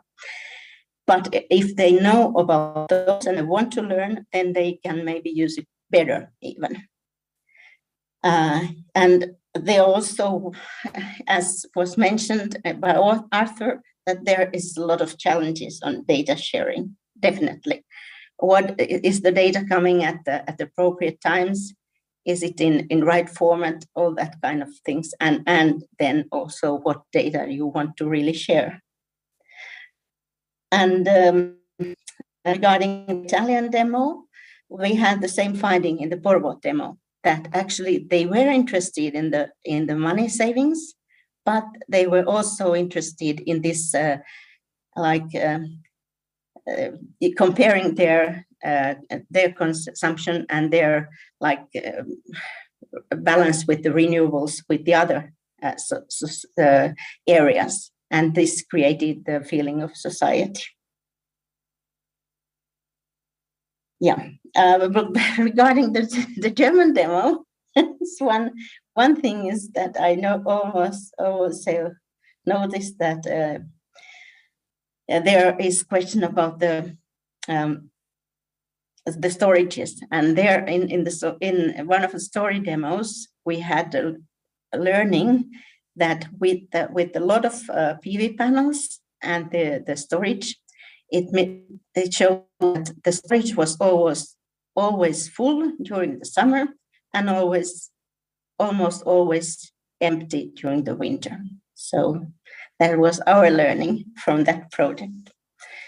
But these really sound interesting, and I think they are going to the right direction, your demos. Thank you very much. Thank you, Mia. That was really helpful. And we can comment in a bit. But because we're now going to move on to Thomas Mikkelsen, who's the former CEO of Gecko Global and heads up the Smart Innovation Norway research selection on applied sustainable energy, aiming to establish EU leadership on user aspects of green energy transitions. So we will now move to Thomas. So please do. Yeah. Thank you so much, Caroline. Thank you for inviting me here. Thank you for some interesting presentations. So my background is primarily from working within the energy industry for plus 20 years, always with the consumer aspect in the focus. As Caroline said, I've been working both leading companies and now heading a section on what we call social innovation. So everything is really basically to customer engagement. I've also been leading the bridge customer engagement and currently leading the task force there. So I've been quite involved in many of the aspects related both to the research project as also on the more practical manners. My comments would be very much in relation to some of the overall questions that I see in many of the projects, and where I also maybe see some elements in your project. One common thing to kind of knowledge across a lot of projects is that it can be hard to figure out what is the actual starting point. Is it the technology that we want to get applied into people's houses? Is it really about understanding what kind of problem is it that we are trying to solve? And in that respect, being very clear in also in organizing your demos, that you're clear both with the participants, with yourself, with the whole organization and the consortium, that you basically define for yourself what is it really, where is it that we're coming from? What is the problem that we want to solve? And in that respect, is it actually the same problem for all the stakeholders, all the participants that we're involving? Because that's a very interesting aspect here that very often, and that has been the case I've seen, especially in the former FP7 and in the Horizon 2020 project from before Europe, that it was very much focused on actually introducing technology to people's houses. And then we thought that then we had actually solved the problem when we were just able to do that. But the thing is that we have more and more realized that engagement is not a separate task. It's not something that we are just doing by actually getting people to accept the technology in the home. It's a repetitive task. It's something that we need to integrate together with the technology. It's not an isolated task from the technology. It should be much more seen as part of the introduction of the technology. It should much more be seen as part of the whole project. So where I often see, for example, the work packages distributed in the different projects, very isolated, focus on engagement. I don't know how Twinergy is, so I'm not accusing anyone, but I'm trying to just reflect a little bit on what I see also in other projects. That I often see that it's kind of divided between someone being responsible for technology, someone being responsible for the engagement. And there is really a need here to ensure that these parties are talking about the same thing. Do they have the same ambitions? Do they actually do they have the same goals?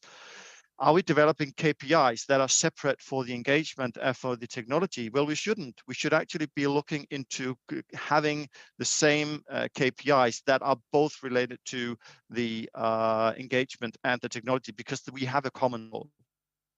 So I think that is some very important elements.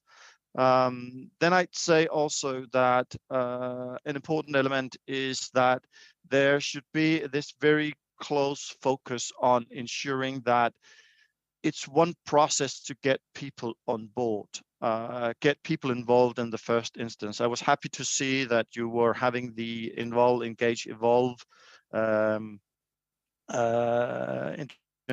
your slide. That was something we developed in the Bridge project very, very long time ago, and it's still alive. I'm glad to see that.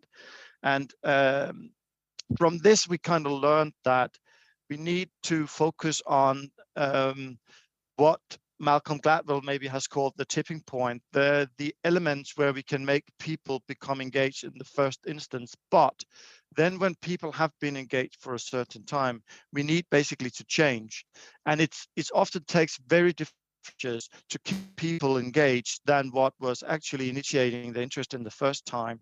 And we're often making that failure that we think that we just get more and more of the same. But actually we need to realize that after half a year, we're all bored to death with having the same information. And we need basically to get down to the point where we should maybe look more into, and that would then be my final comment here in this round, looking maybe into people like, for example, Eleanor Ostrom.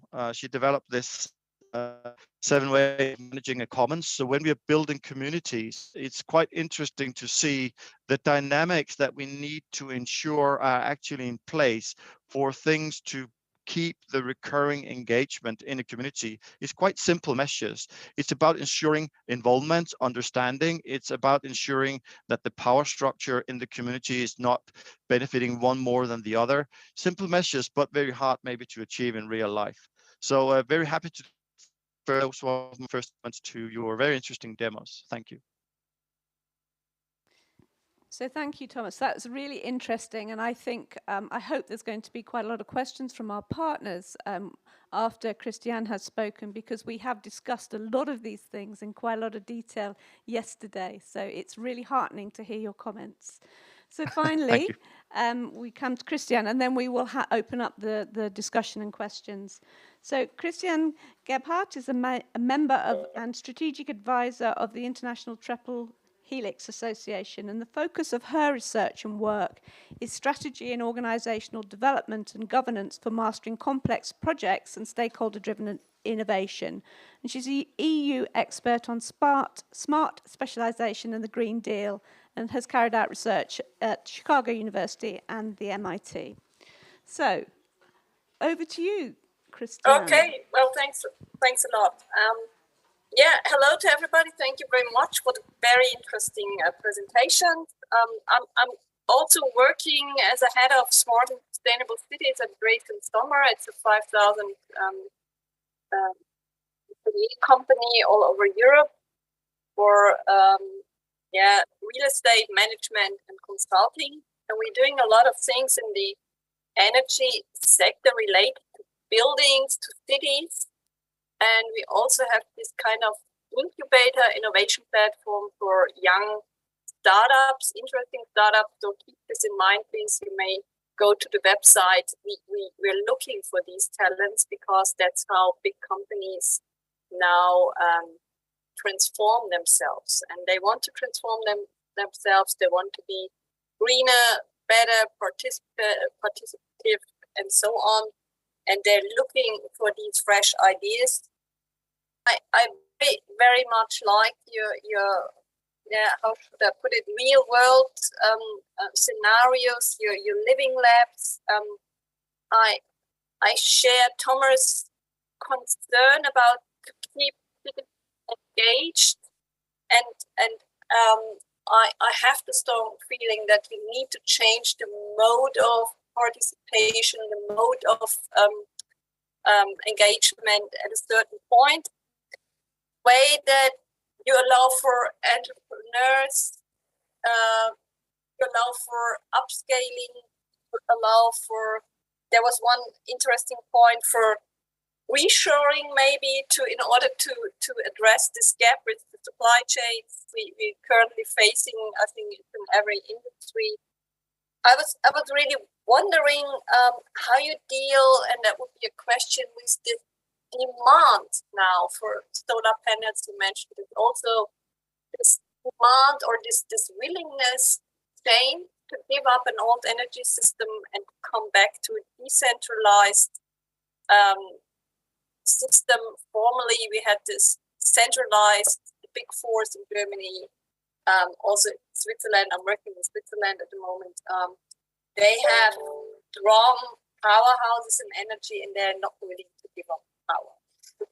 So it's really a question of how these centralized initiatives, how these community things you're doing, how these things can become a new reality and a standard process, and something we really know how to do it, how to replicate it, how to scale it up, and how to keep people happy in a way that they say, okay, I have my smart meter now, I now monitor my consumption, I'm fully in charge here, I'm the captain of my energy consumption. So what is the next big thing that would be interesting really to know?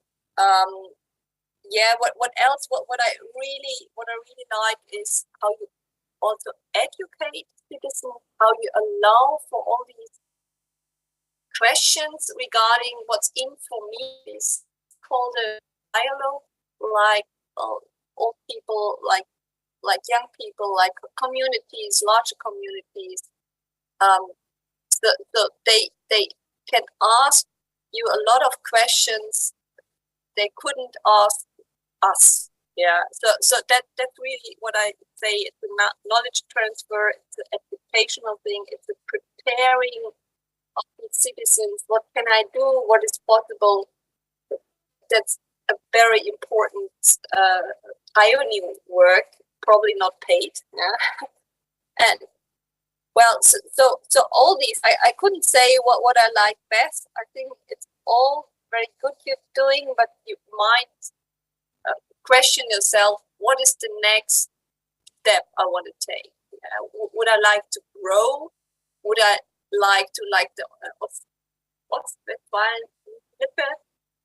I like to go to the next village, next community, and do the same thing? So what is the next thing in your mission? That would be very interesting to know. Otherwise, circular economy, I mean, Ellen MacArthur, that's the country where she comes from. You mentioned that if you have gaps and holes in the ecosystem, how do you want to fill them? That would be a question. Maybe that's, I don't know how I'm on the time, but I guess these are my main question. Thank you. So thank you, Christiane. I know that we have some questions. I think all of you have made some very interesting points, and I know that we have been considering some of these. How do we keep people on board? What is the degree of expertise and knowledge that people need to have around technologies? How do we think about the next best thing?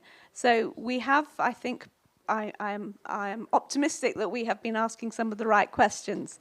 But I'd like to now open. I know that Johannes had a question he was dying to ask earlier, so I think we'll go straight to him.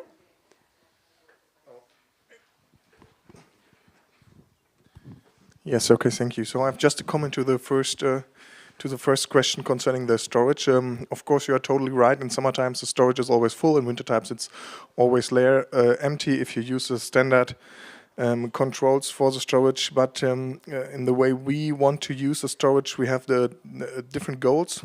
So also we make some peak shaving in summer times. But the more important stuff is that that you can't see in the video. Next to our rural area, there are a lot of big wind turbines, some several megawatts, and our controls also taking into account the weather forecast and also the energy production of these wind turbines. And so in winter times we try to use also this renewable wind energy to fill the storage, because we, as you're right, we will have two less photovoltaic power in winter times for all of the appliances. And so we have different goals, and we have a larger view on the whole area and all of the renewable energy sources we will have, and therefore we are optimistic that we can use the storage also in the winter times and not only in the times between summer and winter. But thanks for the question.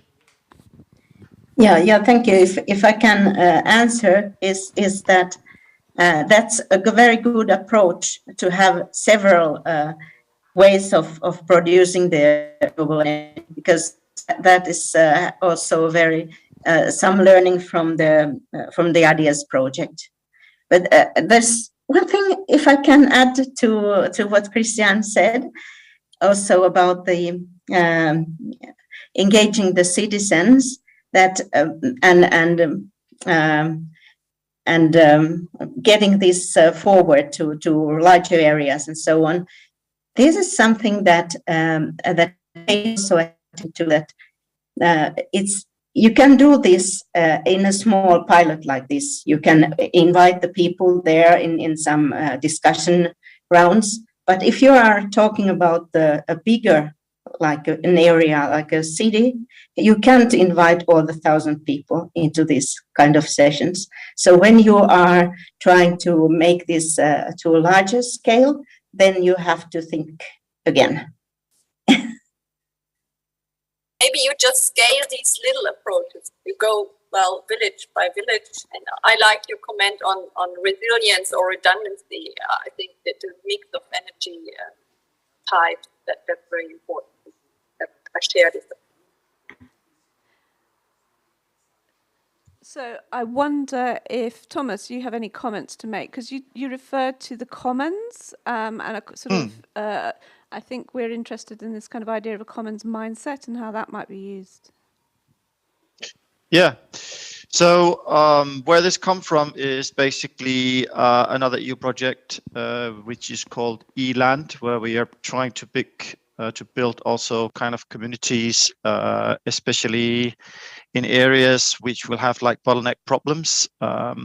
So it means very much that we need to have a lot of focus on security of supply. And there it was quite obvious that in order to do that, we needed somehow to engage people, to be prepared to change their way of behavior, very much towards what we're also looking into now, maybe even for the coming winter.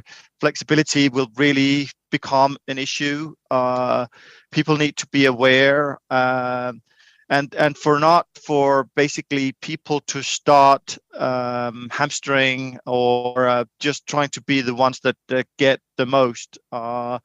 We needed to basically start looking into the power structures of these communities that we were looking into. So who are the different decision makers? How can we maybe make them important spokespersons for us? How can we basically loosen the atmosphere that we need to change our behavior? Because changing behavior is really not an easy task when you're used to just pushing the button and there's the electricity.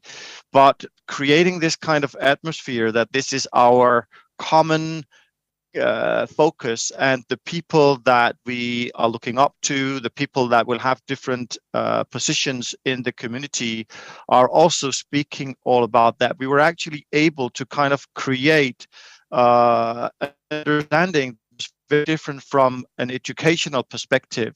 So it was very much more about picking those people that we wanted to create as kind of ambassadors from their different positions in the society. And then we looked into Ellen Ostrom, as I said, and she has been really looking into, exactly what make a common work and what make a common not work. And it was then exactly these principles that we kind of had, at least to some extent, figured out also could work in a smaller scale, maybe in this kind of energy community that we were building. That it is about understanding the dynamics between the people and how we can encourage those to be like self-supplying. So we were not creating tension. So we were trying to avoid that people would, be there mostly for themselves, but they were seeing themselves as part of a common instead of just themselves. Yeah. Very much, Thomas. I think we have a question from Fiona Zimmerman, who is part of the Energy Living Labs in Switzerland, and they're participating in a project called 2ICCAP. And her question is, how can the digital twin and similar digital tools help to empower citizens to become part of a larger energy community, a coalition, or an energy living lab? And maybe, Christiane, I go to you first because you mentioned living labs. Right. Hi, Fiona. It's a tricky question because it's a top-down, very technical approach to system approach, and not everybody, is happy with the whole concept or acquainted with the whole concept. So it's very tricky to involve citizens in a sustainable way. I told you we're doing this. The city of Munich is considering this, doing this, but they kind of do it on the basis of design principles. They created the design principles. So they use the model to make it public and to involve the citizens to discuss changes, interventions, and so on. But of course, well, what kind of citizens will you get? You had this problem a minute ago. What kind of stakeholders you get? You get young techies, you get young people, you get scientists. You might not get the old in a wheelchair. You might not get the mother who's busy going shopping.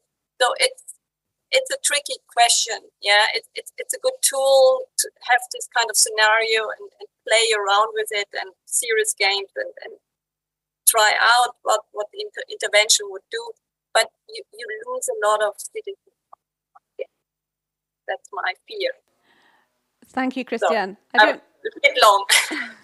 Sorry. Thank you. I think we're going to open up now to the audience that we have here who are listening to see if people have questions. So are there anybody in the audience, or Anna, are there people who have questions for us? I've got a question from Anastasios Karameros, who is part of the project, and I'm going to read it, and then maybe we pass the microphone, because I see that, for example, John has a question. So let's first hear this one. The level of automation of a proposed solution is considered among the determining parameters correlated to the successful introduction of the solutions. What's your opinion on this? And please tell us if you can determine the importance of automation in relation to other parameters like monetary benefits, new equipment, demand response, suggestions, etc.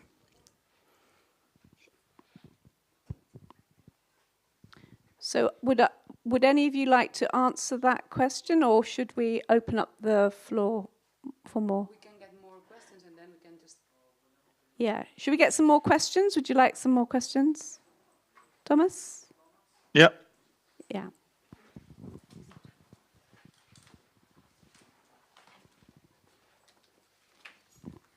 Good afternoon.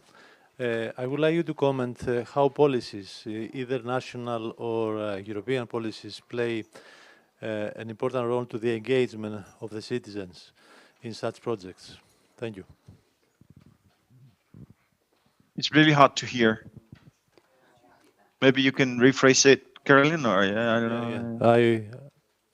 I would like you to comment on how national or European policies regarding energy, of course, play a role towards the engagement of the citizens in such projects? Thank you. Yeah. Yeah, start. When it comes to policies, obviously this is a broad question. One thing is GDPR, which is definitely one element in relation to how can we utilize data. We all know that being more personalized, that giving people feedback directly on the consequences of their doings is really something that can keep people engaged. And there, the legislation currently is hard. Some countries, Germany, for example, are maybe hindered a little bit by the legislation in relation to their smart meter rollout. So it's becoming more and more difficult to utilize the different data that is needed to get people involved and keep them engaged. Because I think it is a key point that we are able to show people that they are actually what they're doing is working. Because the problem with energy and electricity is that it is invisible. It's very hard to see your CO2 emissions. So if you're not able to somehow communicate back to people that what you're doing is actually helping, then it's very hard to keep people engaged. So I would say from a legislative perspective, this is one of the key areas where we need to figure out how can we do that without, of course, creating tension and becoming problematic in relation to GDPR. Can you hear me? Yes. Thank you. So I guess we have more questions on the floor. I know that you wanted to, Marco, and then Matt. Yes. So my question is related to the part of the energy that we are willing to make flexible while affecting somehow the comfort and the livability of an environment. Because on one side, that was a big topic of discussion yesterday on whether or not HVAC is considered a flexible load. And so that's definitely something subjective on one hand. And especially if we translate from homes to maybe offices, not only you have, a lack of comfort, but you might have a lack of productivity, because somebody who is, not in a good indoor condition is probably going to produce less. So I'm saving money from the energy, but I'm wasting money from, lack of productivity and turnover. So this is something that, of course, is going to be a hot topic or a cold topic, depending if on the comfort conditions. But the question here is, how much do you think it should be controlled from above, and how much it should be freedom of each, and how to find a compromise between, the subjective part and the objective part?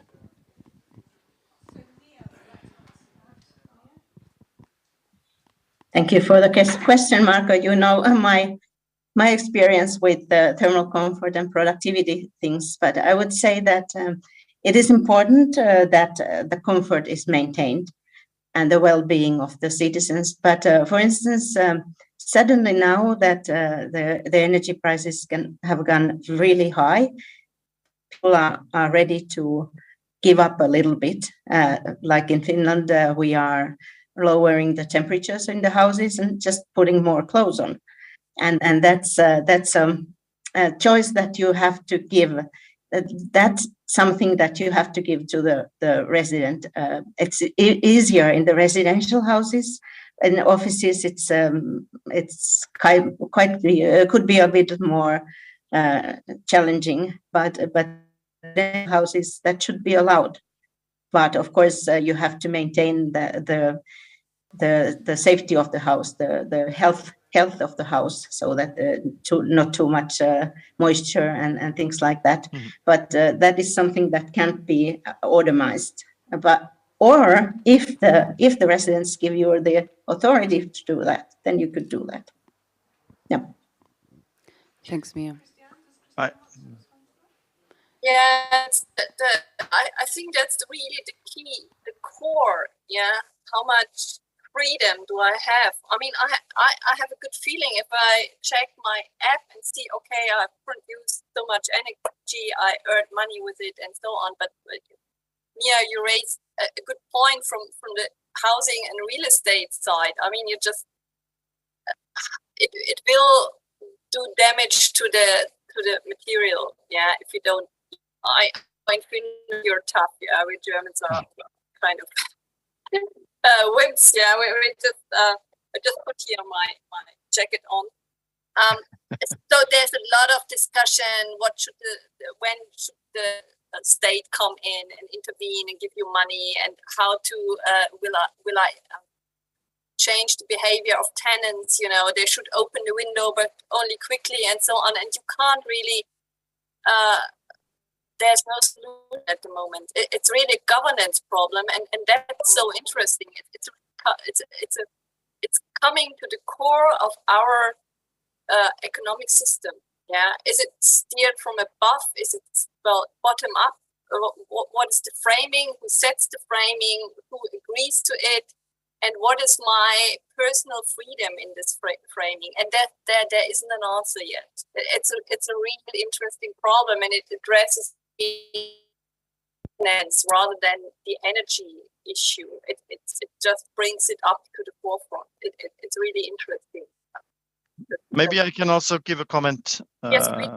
Because I think, as you're saying, Christiane, that it is a topic in all European countries right now. How can we help our citizens and at the same time not compromise basically security of supply and the inflation and everything? And to what I did initially, understanding the root of the problem sometimes. I mean, the thing is here that we are all in agreement that there should be some energy, of course, available for everyone.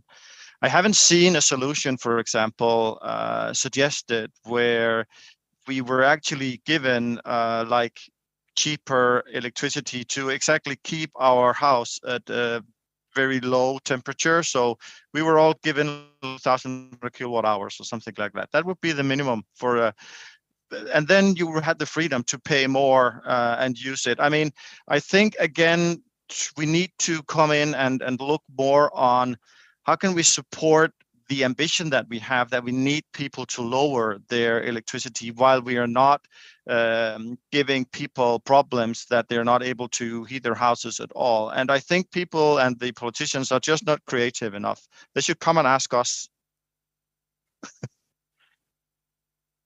Thanks. We have a few more questions. Let's jump now to Matt. Hi. So I think we've heard a lot about the importance of community engagement over a long period of time, potentially, and with very specific expertise to reach a diverse community who we want to bring along with the energy transition. And my question really is to us all is how do we fund that activity that we view as vital in future business models, because as we know it's a lot of time and effort that we think is vital, but do we see others in a commercial sense rolling that out at scale?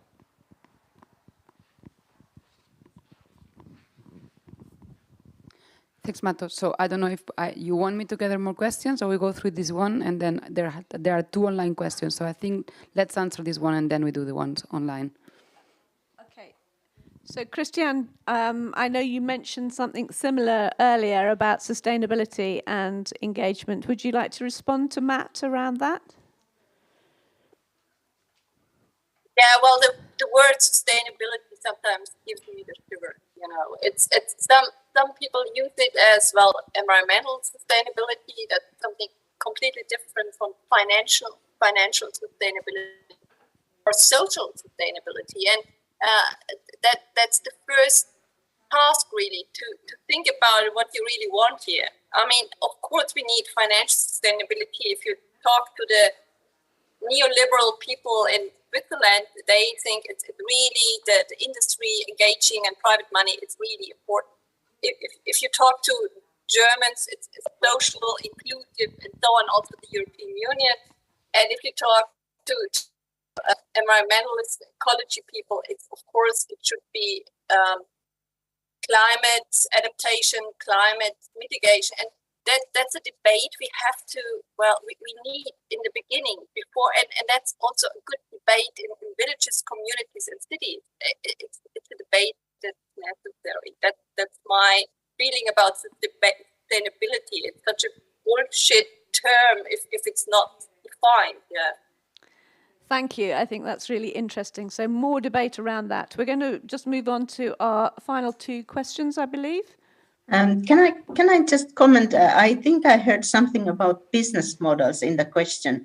I'm not sure because I didn't hear it very well, but it's really something that it's in my learnings also from previous projects, that if you create these technologies and these ways to engage people, if no one makes profit of it, it usually doesn't go forward. So it's a good idea also to develop some business models around it. And that's what we also did in this Ideas project, developed a business model around the energy management and the balancing of the demand and supply of renewables. Yeah. Thanks to the two of you. Now we will go to these two final questions that come from people that are online. First, there's a question from Konstantinos Plakas, and it's, in the context of Twinergy, we develop an innovative transactive energy platform in which the prosumers in the different pilot cases interact with each other. What is, in your opinion, the main obstacle for a massive development of local energy communities? Are the obstacles focusing on the technical side, legal, or something else?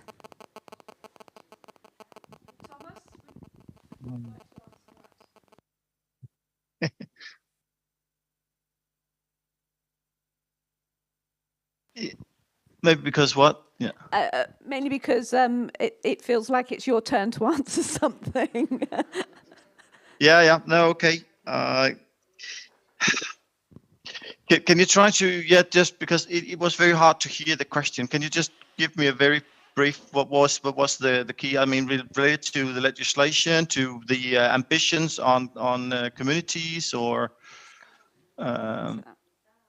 So the question was, we've developed, Twinergy has developed an innovative transactive energy platform in which the prosumers in the different pilot cases interact with each other. So what is in your opinion, is the main obstacle for a massive development of local energy communities? Are the obstacles focusing on the technical side or the legal or something else? Mm-hmm. Yeah, no, it's a really big question. I'd say that technology sometimes is not as mature as you think it is. I had for a long time the idea that we're just able to solve the legal things, then technology could probably go in and solve it. It was not the technology that was the problem. However, I've been seeing that technology is often not designed to actually work very well with how people live their lives. It's often designed from a very technical perspective. So even though it can work in settings as we are designing them for here in research projects, what I often see is that we need the technology to come out and actually prove its value in bigger settings, where we also realize that it will take time. So we need to take the time it also takes for people to adopt and for the technology to become mature enough to be trialed, not thinking that we are actually there with the first, second, or third version. We need to realize that it is a process where we need to constantly develop ourselves and be, as I also said in my first part here, we need to realize that technology and the implementation, the social innovation side, needs to go hand in hand, and then of course address the legislation and the problems that will occur along the way. But if we are able to make technology and the social innovation work together, I think those will be the primary obstacles that we need to get over. So I think Can I just comment also? I totally agree that there are some things in legislation that need to be changed, but the maturity of the technology is often quite lagging. And I've also noticed that there's a lot of problems still with the interoperability of the different technologies, and it should be assured that the technical solutions are robust enough that they don't require a lot of maintenance, and that this system will work even if one part drops down, something like that. Yeah. So I think, thank you. That is a very good place to finish. We're finishing a little bit late, but then we were late starting. So thank you for your insights and your reflections and your responses to our questions. I now want to hand over to Stylianos, who's going to close the session.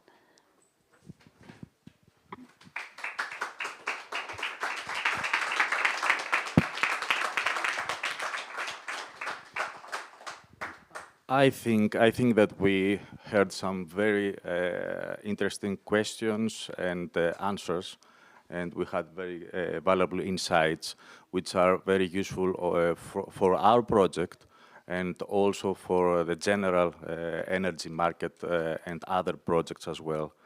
So closing this workshop, I would like to thank you all the participants, physical and remote, for their interest in our in Twinergy, in our work. And I would like to give special thanks to the experts that we had today with us for providing these great insights for the current challenges in engaging citizens. Also, I would like to thank the pilot leaders for sharing their experiences from their community's engagement activities, and personally to thank Anna Higueras and from IFC and Caroline Hassan from KWMC for organizing this great hybrid event. Finally, I would like to invite all of you to visit Twinergy website and being informed for our latest news and updated activities and project results, and follow also Twinergy at social media, Twitter and LinkedIn. So closing, I would like to say again that let's all keep working for keeping citizens at the heart of energy market. Thank you very much.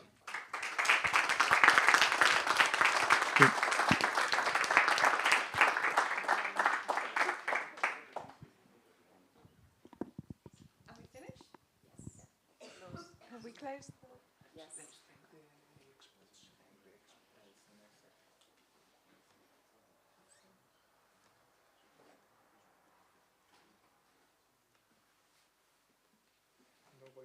Okay.